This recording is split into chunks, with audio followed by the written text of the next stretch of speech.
प्रभु यीशु मसीह के नाम में आप सबों को जय मसीह की। दोस्तों, दूसरे अध्याय में प्रभु ने हमें 4 कलीसियाओं की जानकारी दी। इफिसुस की कलीसिया में प्रभु ने हमें समझाया कि धार्मिक आडंबरों को छोड़कर आप मसीह के प्रेम में बढ़ो, क्योंकि प्रेम ही परमेश्वर है। स्मुरना की कलीसिया को प्रभु ने सांत्वना दी कि मत डरो, मैं तुम्हारे साथ हूँ। ये पल भर का क्लेश तुम्हें महिमा के धन से धनवान बनाने वाला है। पिरगमून की कलीसिया को प्रभु ने समझाया कि झूठी शिक्षाओं का त्याग करके मसीह के वचन में बढ़ो। थुआतिरा की कलीसिया के माध्यम से प्रभु ने समझाया कि गलत संगति को त्यागो, अपनी कलीसिया को शुद्ध व पवित्र बनाओ। अब इस अध्याय में प्रभु हमें सरदीस, फिलाडेल्फिया एवं लौदीकिया की कलीसिया के द्वारा भेद भरी शिक्षाएं देने वाला है। तो आइए इस अध्याय का अध्ययन प्रारंभ करने से पहले हम प्रार्थना करें कि प्रभु इस अध्ययन को समझने की बुद्धि हमें प्रदान करें। आइए हम प्रार्थना करें। धन्यवाद सर्वशक्तिमान पिता परमेश्वर, हे राजाओं के राजा, प्रभुओं के प्रभु यीशु मसीह, हम आपका धन्यवाद करते हैं। और पिता परमेश्वर, जब हम आज तीसरे अध्याय का अध्ययन प्रारंभ कर रहे हैं, प्रभु यीशु मसीह के नाम से हम चाहते हैं कि प्रभु आप प्रकाशित वाक्य के छुपे हुए भेदों को हमें समझाएं, ताकि पिता परमेश्वर इन अंत के दिनों में हम अपनी आत्मिक तैयारी को कर सकें और प्रभु तेरे साथ पहुंचकर तेरी महिमा और तेरी स्तुति के सहभागी बन सके। तेरा धन्यवाद कि प्रभु तूने हमारी प्रार्थनाओं को सुना है। प्रभु यीशु मसीह के नाम से हम जानते हैं प्रभु कि तू हमें बलवंत करने वाला है, इसलिए हम इस प्रार्थना को पूरे विश्वास के साथ यीशु के नाम से मांगते हैं, आमीन। प्रभु द्वारा सरदीस की कलीसिया को भेजा गया संदेश प्रकाशित वाक्य की पुस्तक 3 अध्याय के 1 से 6 पद में हमें प्राप्त होता है। इस कलीसिया को प्रभु ने समझाया कि आप आलस्यता को त्यागो। यह इतना बड़ा पाप है कि आपको अनंत जीवन से यह पाप कब दूर कर देगा आपको पता भी नहीं चलेगा। आप स्मरण करो राजा दाऊद को, जब युद्ध चल रहा था तब उसमें यह पाप आया और उसे दंड का भागीदार बना दिया। राजा दाऊद के घराने पर तलवार चली, उसके परिवार में व्यभिचार हुआ और तो और उसे दर दर की ठोकरें लगी। मेरे दोस्तों, उसकी प्रार्थनाएं नहीं सुनी गई, उसका पुत्र मर गया। आप सभी इन घटनाओं का अध्ययन सामुएल की दूसरी पुस्तक उसके 12 अध्याय से 17 अध्याय में कर सकते हैं।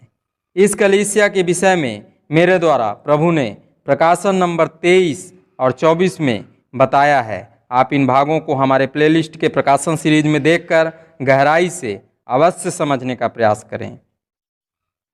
प्रकाशन नंबर 23 में प्रभु ने मेरे द्वारा आप सबों के समक्ष सरदीस के कलीसिया की पृष्ठभूमि का वर्णन किया, सरदीस की पृष्ठभूमि की जानकारी दी। हम सभी ने इस जानकारी में इन बातों को प्राप्त किया कि उस नगर में एशियन गलीचों का आविष्कार होता था। एशियन गलीचे बनाए जाते थे जो विख्यात थे। इस नगर में डायना मंदिर व अपोलो मंदिर था। अपोलो मंदिर में सूर्य को देवता मानकर पूजा जाता था। यह नगर ऊंचे में बसा था, पर 2 बार इस नगर में आक्रमण हुए, एक बार फारिसियों के द्वारा, एक बार यूनानियों के द्वारा। और दोनों आक्रमणों का कारण यही था कि वहाँ के लोग निश्चिंत थे, उनका जीवन आलस्यता से भरा हुआ था। मेरे प्रियो, पहले पद में प्रभु इस नगर के लोगों को समझाता है कि मैं तेरे कार्यों को जानता हूँ। मैं जानता हूँ कि तू अपने आप की सिर्फ महिमा करवाना चाहता है। तू सिर्फ धार्मिक आडंबरों के द्वारा प्रभु परमेश्वर की संगति करना चाहता है, प्रभु परमेश्वर से जुड़ना चाहता है। परंतु प्रभु यीशु मसीह यहाँ के लोगों को समझाता है, यूहन्ना रचित सुसमाचार 15 अध्याय के 5 पद से, यदि तुम मुझसे अलग हो, तुम्हारा संबंध मुझसे नहीं है, तो तुम कुछ भी नहीं कर सकते। दूसरे पद में हम सबों ने समझा कि प्रेरित यूहन्ना के द्वारा प्रभु ने सरदीस की कलीसिया को हिलाकर जगाया। मान लो वो कह रहा है कि तुम्हारे आत्मिक कार्य अपूर्ण हैं, तुम मेरी इच्छा को पूरा नहीं कर रहे हो। मैंने अपनी इच्छा को मत्ती रचित सुसमाचार 28 अध्याय के 18 से 20 पद में प्रकट किया है, परंतु आलस्यता के कारण तुम मेरी इच्छा का कोई भी स्थान नहीं रख रहे हो, तो सुसमाचार प्रचार करने में भी आलस्यता दिखा रहे हो। तीसरे पद में हम सबों ने देखा प्रेरित यूहन्ना के द्वारा प्रभु यीशु मसीह इस पद में इस कलीसिया के लोगों को झूठी शिक्षाओं से सतर्क कर रहा है। वो मानो कह रहा है कि ये शिक्षाएं तुम सबों पे ऐसा प्रभाव डाल रही हैं कि तुम सब अपने अनंत जीवन से दूर होते चले जा रहे हो। इन प्रचारकों के प्रभाव में आकर तुमने बाइबल को पढ़ना छोड़ दिया है। बाइबल पढ़ने में भी तुम आलस्यता दिखा रहे हो। मेरे प्रियो, प्रभु यीशु मसीह बताता है कि मेरा दूसरा आगमन अत्यंत निकट है, तुम सब सतर्क हो जाओ। प्रकाशित वाक्य की पुस्तक के इन पदों के द्वारा पवित्र आत्मा विश्व की सभी कलीसियाओं को यह संदेश भेज रहा है कि पहली सदी में मेरी देह का यह अंग बना, जिस अंग का नाम सरदीस है। शैतान जानता है कि वो मेरे अंग के पास भी आ नहीं सकता, परंतु तुम्हें अनंत जीवन से दूर करने के लिए वह हर एक प्रयास कर रहा है ताकि मेरे बलिदान को व्यर्थ कर दे। मेरे प्रिय मित्रों, मेरे प्रिय दोस्तों, प्रभु यीशु मसीह आपको समझाना चाहता है कि आप स्मरण करो कि आप अंत के दिनों में जी रहे हो। बाइबल की शिक्षाओं से आप अंत के दिनों में भटक सकते हो, शैतान के भरम जाल में आप फंस सकते हो। इसी भरम जाल में से एक भरम जाल है आलस्यता, जो आलस्यता आपको प्रभु यीशु मसीह की महिमा से दूर कर सकता है। इसके बाद प्रकाशन नंबर 24 में हम सबों ने इस कलीसिया के माध्यम से विश्वासियों का आनंद जाना। मेरे प्रिय मित्रों, इस भाग में हम सबों ने जाना कि प्रभु यीशु मसीह का दूसरा आगमन अत्यंत निकट है। प्रभु यीशु मसीह अत्यंत शीघ्र आने वाला है, परंतु वो जो हमें हमारा चुनाव करेगा वो हमारे धर्म के कामों के अनुसार से हमारा चुनाव करेगा। जिसको उसने वस्त्र के रूप में संज्ञा दी कि अपने वस्त्र को तुम्हें अशुद्ध नहीं करना है, परंतु अपने वस्त्र को सदैव शुद्ध रखना है। अपने मन, मस्तिष्क, जीवन, चरित्र व आत्मा को संसारिक बातों से अपवित्र नहीं करना है, पर सदैव पवित्र आत्मा की संगति करते रहना है। सदैव प्रभु की महिमा और स्तुति में अपने जीवन को बना के रखना है। हमें पहला कुरिन्थियों 3 अध्याय के 16 पद को सर्वदा स्मरण रखना है, जहाँ पे लिखा हुआ है कि तुम्हारी देह पवित्र आत्मा का मंदिर है। इसके बाद मेरे प्रिय मित्रों, तीसरे अध्याय के 5 पद में हम सबों ने प्रेरित यूहन्ना के द्वारा इस बात को जाना कि जय पाए लोग वे कहलाते हैं जो सताव, अभाव व पीड़ा व दुखों में भी प्रभु यीशु मसीह के नाम का इनकार नहीं करते। ऐसे लोगों के लिए वह आनंद की बात होगी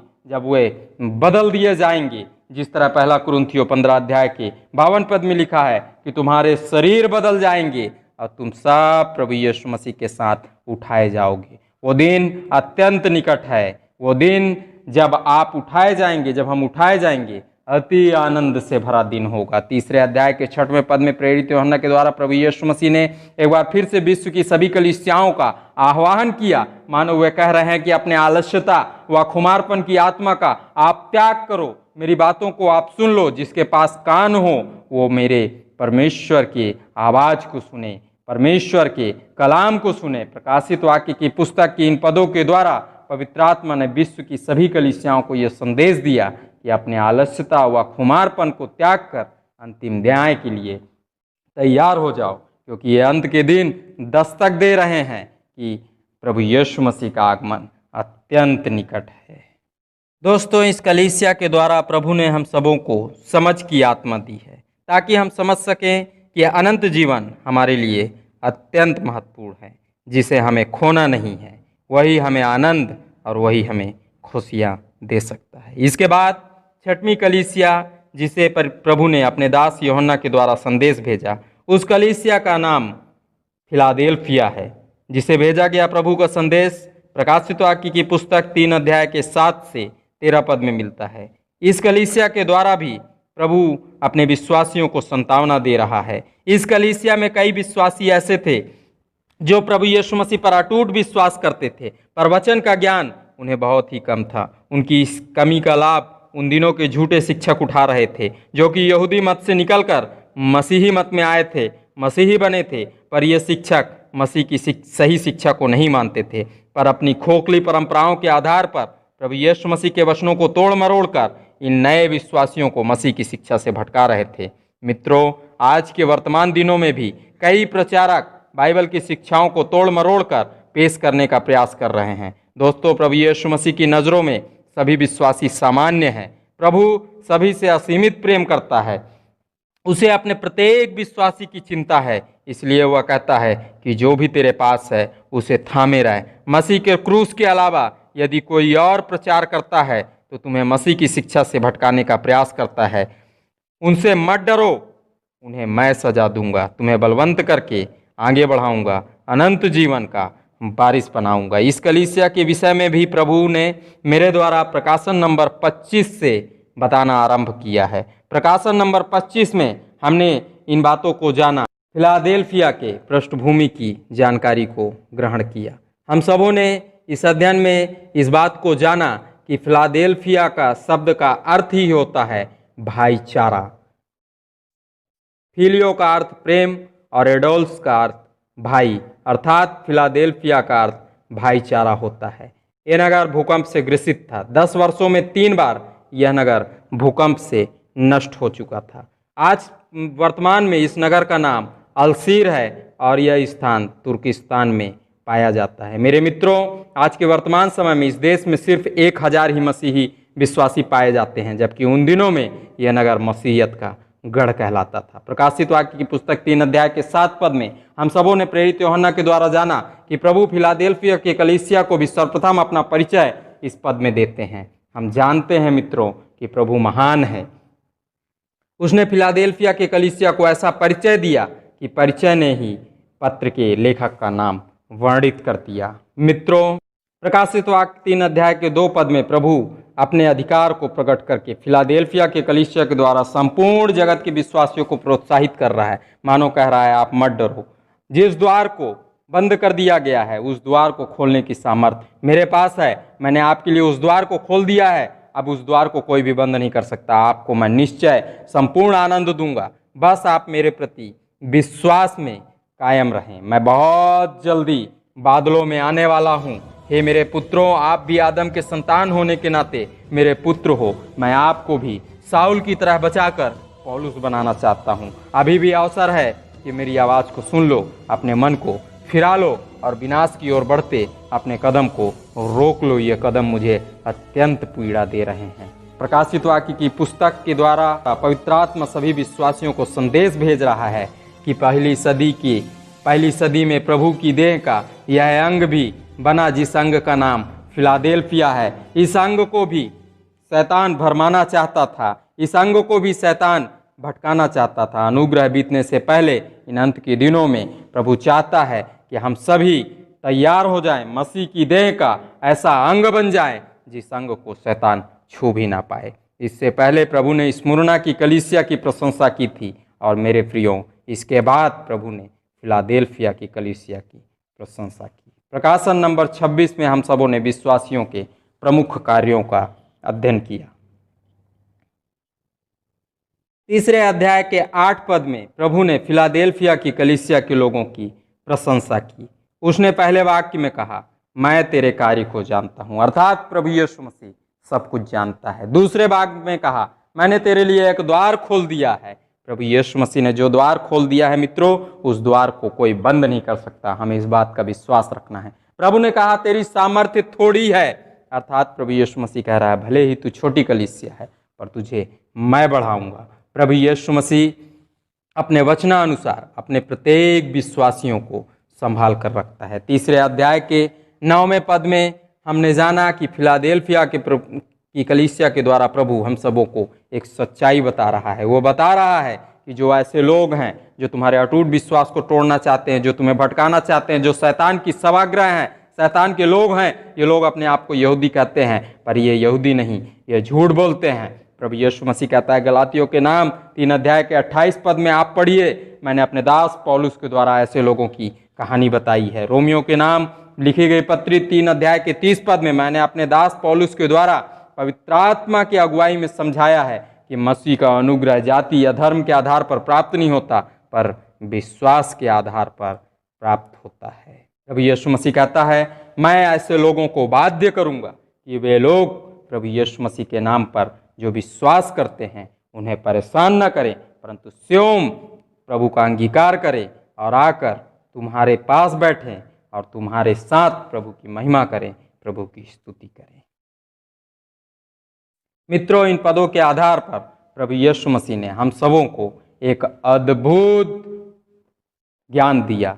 स्तफनुस की तरह प्रभु यीशु मसीह कहता है, मैं प्रत्येक अपने विश्वासियों का स्वागत करने वाला हूँ। बस तुम्हारा प्रमुख कार्य है कि तुम धीरज के साथ मेरे विश्वास में बने रहो और प्रभु यीशु मसीह के नाम की महिमा करते रहो। अपने जीवन के द्वारा तुम निरंतर प्रभु यीशु मसीह के नाम की गवाही बांटते रहो। प्रकाशन नंबर 27 को मित्रों हम सबों ने समस्याओं से बचाव के नाम से अध्ययन किया। तीसरा अध्याय के 10 पद में प्रेरित यूहन्ना के द्वारा प्रभु यीशु मसीह ने अपने धन्य विश्वासियों से जो कहा, उन बातों को हम सबों ने समझा। प्रभु कहता है, आप प्रत्येक सताव, अभाव, पीड़ा व दुखों में धीरज व संयम के साथ मुझ पर विश्वास रखते हैं। मेरे विश्वास में आप बने रहते हैं। इस परखने की घड़ी में कोलाहल आरंभ हो चुका है, परंतु इस कोलाहल में भी आप मेरे साथ विश्वास में बने रहिए। एक दिन आएगा जब भजन संहिता 91 अध्याय के 3 पद के अनुसार मैं सब कुछ सही कर दूंगा। मित्रों, प्रभु यीशु मसीह ने हम सबों को समझाया कि मैं अति शीघ्र आकर ऐसे झूठे कहलाने वाले लोगों को दंड देने वाला हूँ, और उस दंड का आरंभ हो चुका है। कोरोना के आगमन से आप देख सकते हैं, जितने भी झूठे मसीही कहलाते हैं, जितने भी ऐसे लोग कहलाते हैं जो मसीह की शिक्षा को बदनाम करते हैं, वो सब इस दंड के भागीदार बन रहे हैं। आज हमारे भारत देश के मसीही इस कोरोना नाम की महामारी से क्यों सुरक्षित हैं? क्योंकि वे सब आत्मा और सच्चाई से प्रभु की आराधना करते हैं, प्रभु के वचनों का अध्ययन करते हैं, प्रभु की संगति में बने रहते हैं। परंतु बाकी देश में मसीहियत को खेल बना दिया गया, और प्रभु परमेश्वर ने इस परख की घड़ी में इन सारी बातों को प्रकट किया। तीसरे अध्याय के 11वें पद में मित्रों, प्रेरित यूहन्ना के द्वारा प्रभु यीशु मसीह ने अपने लोगों को एक संदेश भेजा कि आप परेशान मत हो, आप मत डरो। ये सारी महामारियां जो भी हैं मेरे द्वारा भेजी गई हैं, ये आपको छुएंगी भी नहीं। प्रभु यीशु मसीह का पुनरागमन होने से पहले हर एक चीज़ों को सही करना आवश्यक है, क्योंकि प्रभु यीशु मसीह ने कहा है मत्ती रचित सुसमाचार 24 अध्याय के 37 पद में कि जैसे नूह के दिन होंगे वैसे ही मनुष्य के पुत्र का आगमन होगा। इसलिए जो कुछ तेरे पास है उन सबों को संभाले रहे। और उसके बाद तीसरे अध्याय के 12वें पद में प्रभु ने अपने दास यूहन्ना के द्वारा यह संदेश भेजा कि वचन के आधार पर न्याय होगा, जिस न्याय के दिन में मैं वचन से माप तौल कर तुम्हें, जो कि तुम अटूट विश्वास में बने हो, भले ही तुम्हें लोग भटकाने का प्रयास कर रहे हैं, पर तुम मसीह के क्रूस की शिक्षा में बने हुए हो, मैं तुम सबों को मजबूत जो विश्वासी मेरे कहलाते हो एक खंभा बनाकर परमेश्वर के नए नगर में, जिसका नाम नया यरूशलेम है, खड़ा करने वाला हूँ, जहाँ आनंद ही आनंद होगा। उसके बाद तीसरे अध्याय के 13वें पद में प्रभु ने प्रेरित यूहन्ना के द्वारा यह संदेश भेजा कि तुम सब अपने विश्वास में बने हुए हो, इसलिए मेरी आवाज़ को कान खोल कर सुनो और मेरी संगति में और मेरे साथ बने रहो। अपने धीरज व संयम को तुम सभी थामे रहो। आप इन सभी भागों को भी हमारे प्रकाशन सीरीज के प्लेलिस्ट में जाकर देख सकते हैं और इस भाग को और भी गहराई से समझ सकते हैं। इस कलीसिया के द्वारा हम सबों को प्रभु ने युक्ति की आत्मा का दर्शन दिया है। प्रभु हम सबों से वादा करता है कि तुम विश्वास में बने रहो, युक्ति मैं करूँगा, अपनी आत्मा भेजकर तुम सबों को विजयी बनाऊँगा। दोस्तों, अब इस अध्ययन के द्वारा 7वीं कलीसिया का अध्ययन हम करने वाले हैं। इस कलीसिया का नाम लौदीकिया है, जिसे प्रभु के द्वारा भेजा गया संदेश प्रकाशित वाक्य की पुस्तक 3 अध्याय के 14 से 22 पद में पाया जाता है। इस कलीसिया में ऐसे विश्वासी थे जो समझौते का जीवन जी रहे थे। वे देखते हुए भी अंधेपन का शिकार बने थे। दोस्तों, आज भी कलीसियाओं में कई ऐसे विश्वासी पाए जाते हैं जो लौदीकिया के विश्वासियों की तरह अपना आत्मिक जीवन जी रहे हैं। प्रभु लौदीकिया के ऐसे विश्वासियों को प्रेरित यूहन्ना के द्वारा संदेश भेजता है कि आप स्वयं का परिवर्तन करो, अपने कार्यों को बदलो, क्योंकि आप ना तो ठंडे हो और ना ही गर्म हो, आप गुनगुने हो।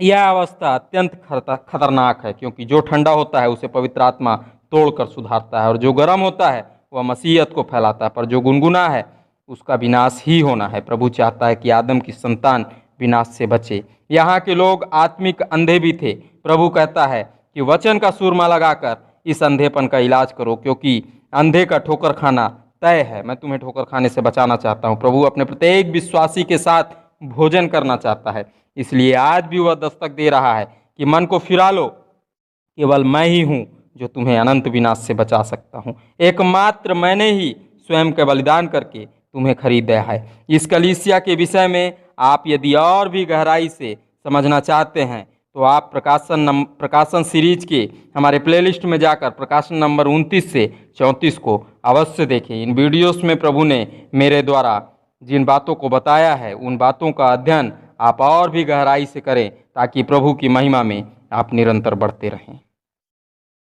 प्रकाशन नंबर 29 में प्रभु ने मेरे द्वारा लौदीकिया की कलीसिया की पृष्ठभूमि की जानकारी दी है। बताया है कि यह नगर हिरियापुलिस और कुल्लसे के बीच में था, जिस नगर में पानी इन्हीं दोनों नगरों से आता था। एक नगर से गर्म पानी आता था और एक नगर से ठंडा पानी आता था, और दोनों पानी मिलकर गुनगुने बन जाते थे। और इसी तरह से यहाँ के मसीहियों का जीवन भी गुनगुना होता जा रहा था।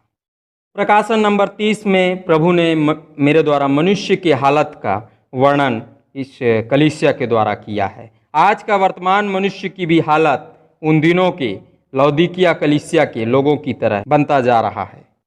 प्रकाशन नंबर 31 में प्रभु ने मेरे द्वारा चुपके से घात करने वाली दुष्ट आत्माओं की जानकारी दी। जैसे उन दिनों में लौदीकिया के कलीसिया को दुष्ट आत्माएं चुपके से घात करके नष्ट करने का प्रयास कर रही थीं, मित्रों, आज के दिन की भी कई कलीसियाओं को ये दुष्ट आत्माएं चुपके से घात करके विनाश करने का प्रयास कर रही हैं।